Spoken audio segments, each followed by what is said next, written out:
पदाधिकारीगण, जिला एवं मंडल के आज ये मेरा सौभाग्य है कि मुझे यहां इस जनसभा में आने का मौका मिला। सबसे पहले तो आप सबको मेरा जय जोहार।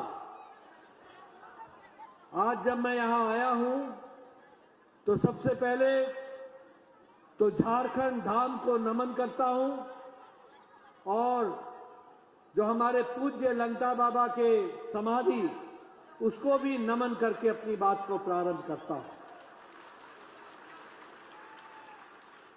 मित्रों, आज के चुनाव की आवाज, आज के चुनाव का नारा वह स्पष्ट मुझे देखने को मिल रहा है कि यहां की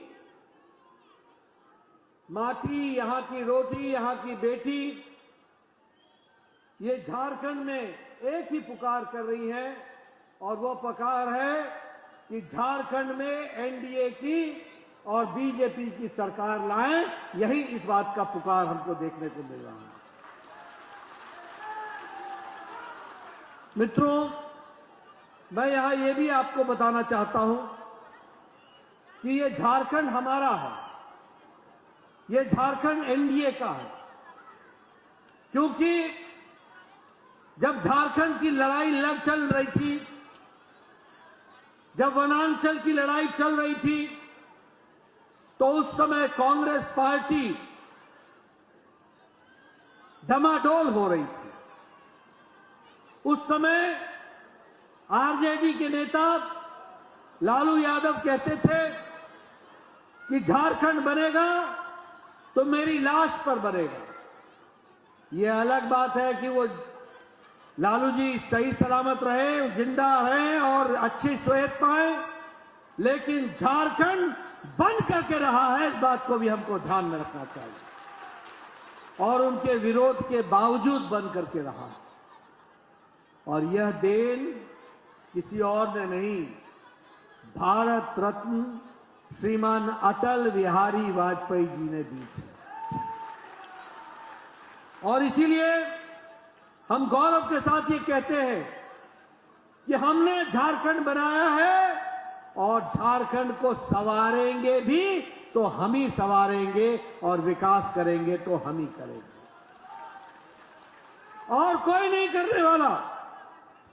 और इसलिए मैं यहां जब आया हूं तो मैं आपको यह भी बताना चाहता हूं कि यह धरती, जिसको भगवान बिरसा मुंडा का आशीर्वाद मिला, यह धरती जो पोटो हो के नाम से जानी जाती है, यह धरती जो तिलका माझी के नाम से जानी जाती है, यह धरती जो चांद भैरव के नाम से जानी जाती है, यह धरती जो नीलांबर पीतांबर के नाम से जानी जाती है, यह धरती जो सिद्धों और कानों के नाम से जानी जाती है, ऐसी धरती को मैं नमन करता हूं, प्रणाम करता हूं और आशीर्वाद लेकर अपनी बात को कहना चाहता हूं। यह धरती आदिवासियों की धरती, यह धरती हमारे पिछड़े लोगों की धरती आज मुख्य धारा में शामिल होकर के आगे बढ़ रही है। इतिहास इस बात का गवाह है कि जब अंग्रेजों का अत्याचारी राज था तो उस अत्याचारी राज को उखाड़ फेंकने में हमारे आदिवासी भाई पीछे नहीं रहे थे, हमारे पिछड़ा वर्ग के भाई पीछे नहीं रहे थे। यहां के वीर वीरांगनाओं ने जब प्रण ले लिया कि इस अत्याचारी राज को हटाना है, तो उन्होंने इस अत्याचारी राज को हटा दिया, उखाड़ फेंका। और अब समय आ गया है जब झारखंड की धरती की वीर वीरांगनाओं को यह शपथ लेनी होगी कि हम झारखंड मुक्ति मोर्चा, आरजेडी और कांग्रेस की अत्याचारी और भ्रष्टाचारी सरकार को उखाड़ फेंकेंगे। इस बात का हमको संकल्प लेना होगा। और मैं एक बात और भी कहना चाहता हूं कि जब हम बात करते हैं तो हमारे ध्यान में आता है कि जहां झारखंड मुक्ति मोर्चा हो और जहां कांग्रेस पार्टी हो और जहां आरजेडी हो, वहां भ्रष्टाचार होगा ही होगा। जहां झारखंड मुक्ति मोर्चा होगी, जहां आरजेडी होगी, जहां कांग्रेस होगा, वहां भाई भतीजावाद होगा ही होगा।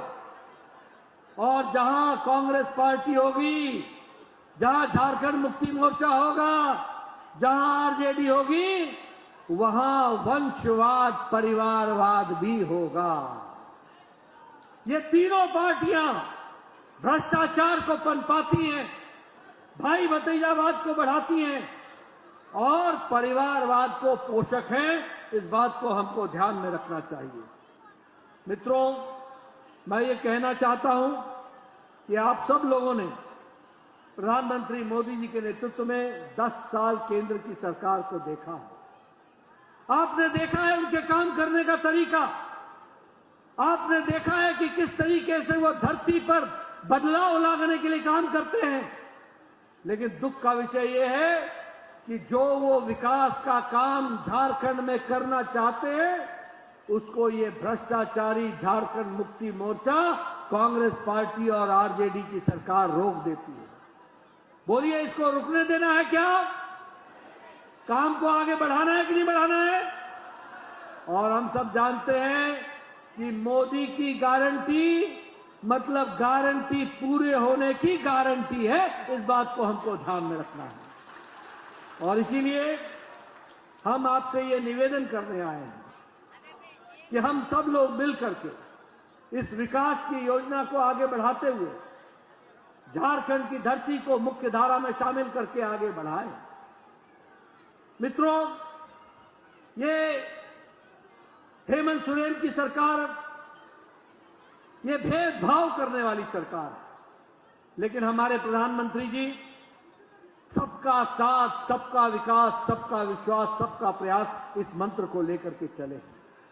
और इसीलिए अब ये गौरव के साथ कह सकते हैं कि जहां हमने आदिवासी भाइयों की चिंता की, जहां हमने आदिवासी भाइयों को मुख्य धारा में आगे लाने का काम किया, वहीं हमने पिछड़ा वर्ग को भी मुख्य धारा में आगे लाने में कोई कसर नहीं छोड़ी। उनको भी ताकत दी, उनको भी जुबान दी, उनको भी ताकत दी।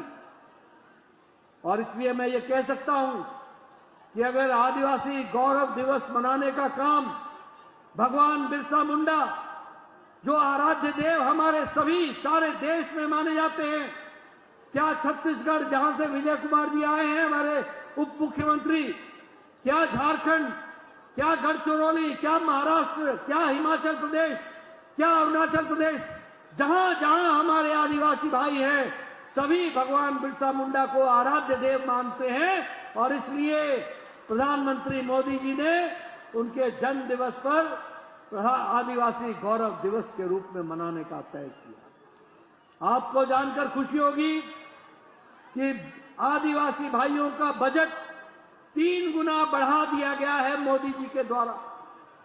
आपको जानकर खुशी होगी कि हमारे आदिवासी भाई जो गरीबी के कारण शिक्षा से वंचित थे, उनके बच्चे पढ़ सकें, इसलिए एकलव्य विद्यालय रेजिडेंशियल स्कूल में खोल करके उनके पढ़ाने की व्यवस्था तो की, लेकिन एकलव्य रेजिडेंशियल विद्यालयों का 21 गुना बजट बढ़ा दिया गया है। इसको आपको ध्यान में रखना है। हमारे विजय कुमार जी आए हैं, बस्तर जानते हैं वहां पढ़ाई करना कितना मुश्किल है। बीजापुर के इलाके में वहां रेजिडेंशियल स्कूल को खोल करके हमारे गरीब आदिवासी भाई पढ़ लिख करके मजबूत बने, इस बात की योजना को प्रधानमंत्री जी ने साकार करने का काम किया है। और इसी के साथ साथ हम यह भी कहना चाहते हैं कि जो हमारे वनांचल में जो उपज होती है, जिसमें से 10 तरीके के उपज को एमएसपी मिलती थी, आज मोदी जी के राज में 90 किस्म की उपज को एमएसपी दिया जा रहा है और इस तरीके से उनको मुख्य धारा में शामिल किया गया है। आदिवासी भाइयों के कुल मिलाकर के उनकी सड़कों की व्यवस्था हो, उनकी शिक्षा की व्यवस्था हो, उनकी स्वास्थ्य की व्यवस्था हो, उनकी कृषि की व्यवस्था हो, उनकी पढ़ाई के साथ साथ उनके हर तरीके से व्यवस्था की जाए। इसके लिए प्रधानमंत्री जनमन योजना में प्रधानमंत्री जी ने 24,000 करोड़ रुपए दिए हैं ताकि आदिवासी भाइयों का जीवन अच्छा हो सके। वैसे ही हमारे पिछड़ा वर्ग, अति पिछड़ा वर्ग, किसी ने इनकी चिंता नहीं की। आज राहुल गांधी ओबीसी की का रट लगाते हैं। ये राहुल गांधी से पूछो, काका कालेलकर की रिपोर्ट पर तुम्हारे दादा परदादा क्यों बैठे रहे? इस राहुल गांधी से पूछो कि मंडल कमीशन की रिपोर्ट पर तुम्हारी पूज्य दादी क्यों बैठी रही? इस राहुल गांधी से पूछो कि मंडल कमीशन पर तुम्हारे पूज्य पिता क्यों चुप रहे? अगर मंडल कमीशन को लागू हुआ तो तब हुआ जब भारतीय जनता पार्टी की समर्थित सरकार केंद्र में आई, तब जाकर के लागू हुआ। और आज हम ये कह सकते हैं कि आज केंद्र में मोदी जी के नेतृत्व में आज 27 ओबीसी मंत्री हैं, 27 ओबीसी मंत्री हैं। कभी इतने मंत्री केंद्र में नहीं बने। ये बताता है कि पिछड़ा वर्ग की चिंता की है तो प्रधानमंत्री मोदी जी ने की है।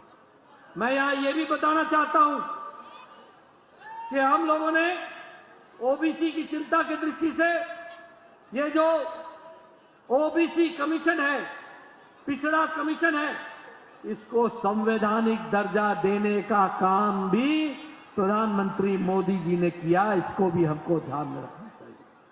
और इसके साथ साथ हम लोगों ने वायदा किया है हमारे पिछड़ा और अति पिछड़ा लोगों को कि एससी एसटी, हमारे आदिवासी भाई और हमारे दलित भाई, इनके रिजर्वेशन को यथावत रखते हुए, इनको बिना इसमें कोई कटौती करते हुए, इनको यथावत रखते हुए हम अपने ओबीसी भाइयों को शैक्षिक संस्थानों में एडमिशन के लिए और नौकरियों में 27% का आरक्षण देंगे, 27% का आरक्षण देंगे। और इस तरीके से उनको मुख्य धारा में शामिल करने का काम हम लोगों ने किया है।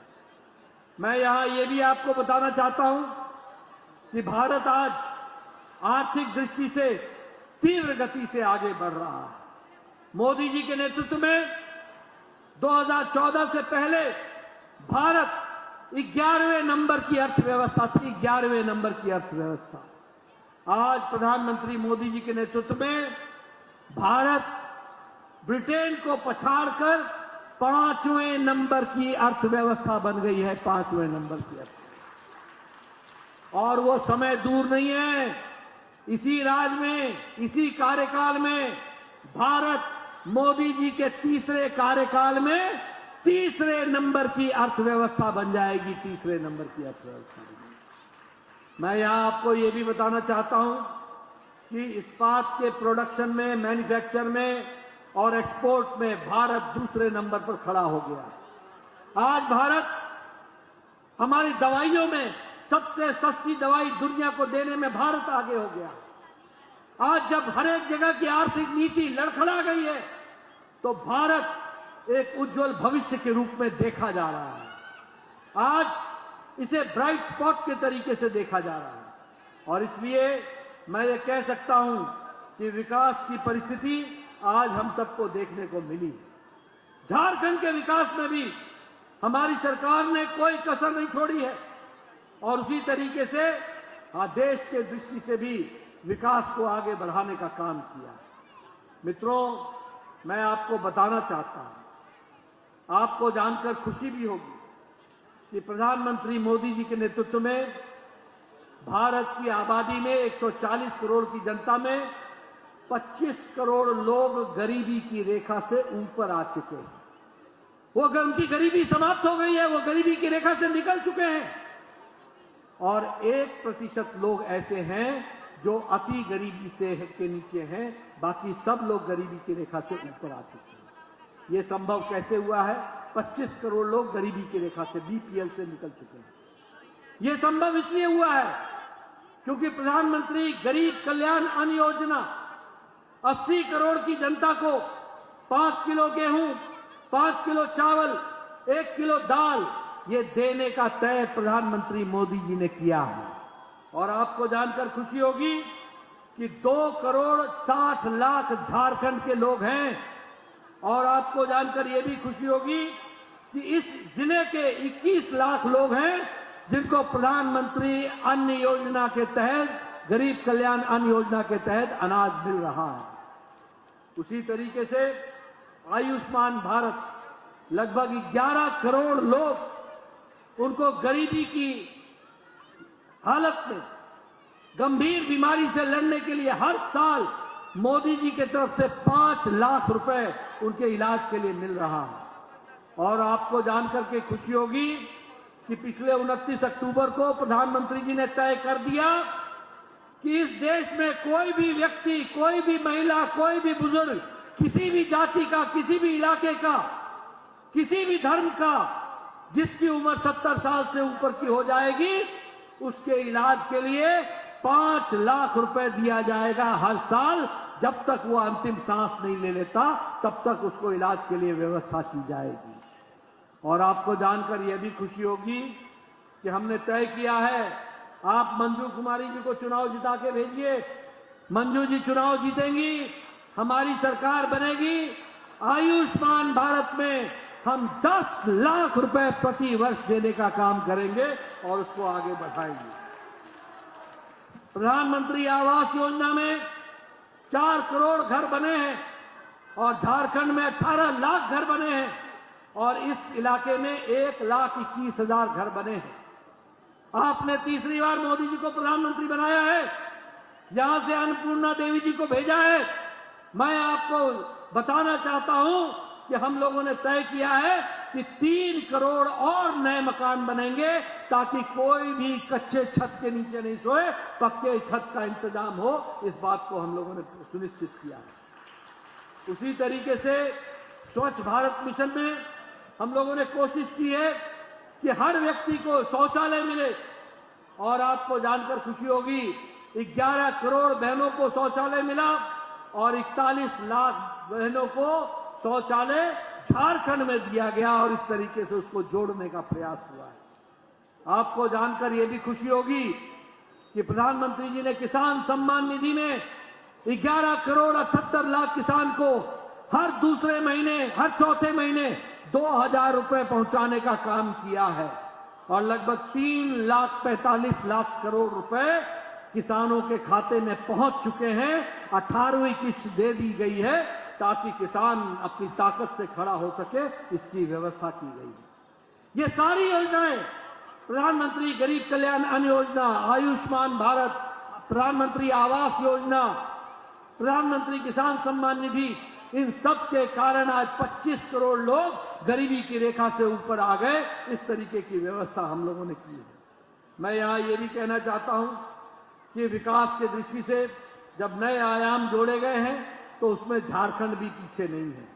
आज झारखंड में national highway 2256 kilometre national highway बनाया जा चुका है और उसको आगे बढ़ाया गया है। उसी तरीके से दुमका, हजारीबाग, पलामू, कोडरमा, चाईबासा, इन सब जगह पर मेडिकल कॉलेज खोला गया है। ये हेमंत सोरेन के ना चाहने के बावजूद भी खोला गया है और आपको मैं वायदा करता हूं, मंजू कुमारी जी को चुनाव जिता के भेजो। झारखंड में हम 10 नए मेडिकल कॉलेज खोलेंगे और 10 नए मेडिकल कॉलेज को दिया जाएगा। एम्स का Deoghar, all India institute of medical sciences का देवघर, ये आपको अगले 3-4 सालों में ऐसा देवघर का all India institute of medical sciences बनेगा कि झारखंड के लोगों को गंभीर बीमारी के इलाज के लिए दिल्ली नहीं जाना पड़ेगा, उनका इलाज झारखंड में हो जाएगा, देवघर में हो जाएगा। इसकी व्यवस्था की जाएगी। इसके साथ साथ मैं यहां यह भी बताना चाहता हूं कि एक सड़क मोदी जी बना रहे हैं, वाराणसी से लेकर के कलकत्ता तक वाया रांची, ये 6 लेन की सड़क होगी, ग्रीन कॉरिडोर होगा और ये एक्सप्रेस वे होगा। ये जो 6 लेन रोड होगी, एक्सप्रेस कॉरिडोर होगा, ग्रीन कॉरिडोर होगा, ये रांची होकर के जाएगा और ये विकास की एक नई कहानी लिखेगा। इसकी भी व्यवस्था की जा रही है।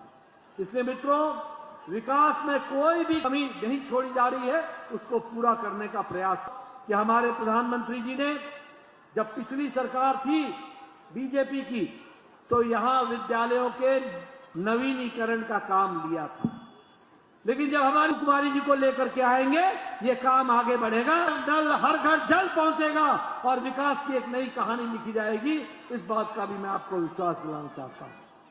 मित्रों, मैं इसके साथ साथ यह भी आपको याद दिलाना चाहता हूं, वैसे मुझे मालूम है कि शायद बाबूलाल मरांडी जी ने इस बात का जिक्र किया होगा, लेकिन मंजू कुमारी जी को आप चुनाव जिताओ, 23 तारीख को नतीजा आएगा, 24-25 को हमारी कैबिनेट बनेगी और पहले कैबिनेट में यह फैसला होगा कि गोगो दीदी के तहत 2100 रुपए हर बहन को पहुंचेगा और हर महीने पहुंचेगा। इसकी व्यवस्था होगी। यहां विजय बाबू बैठे हैं, ये छत्तीसगढ़ के उप मुख्यमंत्री हैं, इनसे पूछो, जब इन छत्तीसगढ़ की जनता ने हमें आशीर्वाद दिया तो इन्होंने पहले महीने से वहां पर इस कार्यक्रम को लागू कर दिया और यहां भी आप सरकार बनाओगे तो यहां भी लागू कर देंगे। और इनकी 10 महीने की सरकार है, 10 किस्तें दे दी गई हैं और आने वाले समय में 11वीं किस्त भी दी जाएगी। वैसे ही पहली किस्त झारखंड में दी जाएगी और हमारी बहनों को खाते में हर साल 25,000 रुपया पहुंचेगा, हर साल 25,000 रुपया पहुंचेगा। इसके साथ साथ गैस का सिलेंडर, हमारे इस लक्ष्मी जोहार योजना के तहत हमारी बहनें 500 रुपए में गैस का सिलेंडर खरीद पाएंगी। और अभी अभी प्रधानमंत्री जी बता के गए हैं कि वो गैस का पाइपलाइन पहुंचा रहे हैं। जब गैस का पाइपलाइन पहुंच जाएगा और आपके घर में गैस पाइप से आएगी तो गैस और सस्ती हो जाएगी। लेकिन फिलहाल हम लोगों ने तय किया है कि सिलेंडर 500 का और हमारी बहनों को त्योहार के समय साल का 2 सिलेंडर मुफ्त का मिलेगा। इस तरीके की व्यवस्था की जाएगी। इसके साथ साथ हमारे युवा जो बीए के विद्यार्थी हैं, बीएससी के विद्यार्थी हैं, एमएससी के विद्यार्थी हैं, उनको 2 साल के लिए पढ़ाई के लिए 2-2 हजार रुपए दिया जाएगा। और इसके साथ साथ दिव्यांग पेंशन, वृद्धा पेंशन, हमारे विधवा पेंशन, इसको 2500 रुपए महीने का कर दिया जाएगा। इसकी व्यवस्था की जाएगी। एक बात मैं बताना चाहता हूं कि ये जो बांग्लादेश की घुसपैठ, जो हेमंत सोरेन ने अपना वोट बैंक बनाने का प्रयास किया है, आप हमारी सरकार लाइए, ये एक बांग्लादेशी को झारखंड से बाहर निकाल देंगे। इसकी भी व्यवस्था होगी। और ये जो आदिवासी बहनों को साथ विवाह रचा करके आदिवासी लोगों की भूमि हड़पना चाहते हैं, इनको मैं कह देना चाहता हूं, हम ऐसा सख्त कानून बनाएंगे कि बांग्लादेशी का कोई भी वारिस होगा वो आदिवासी की भूमि का हकदार नहीं होगा। इसकी भी व्यवस्था की जाएगी। इस तरीके से हम काम करेंगे। महिलाओं के सशक्तिकरण के लिए 1 रुपए में, पहले भी हम करते थे, ये हेमंत सोरेन की सरकार आई तो इन्होंने इसको समाप्त कर दिया।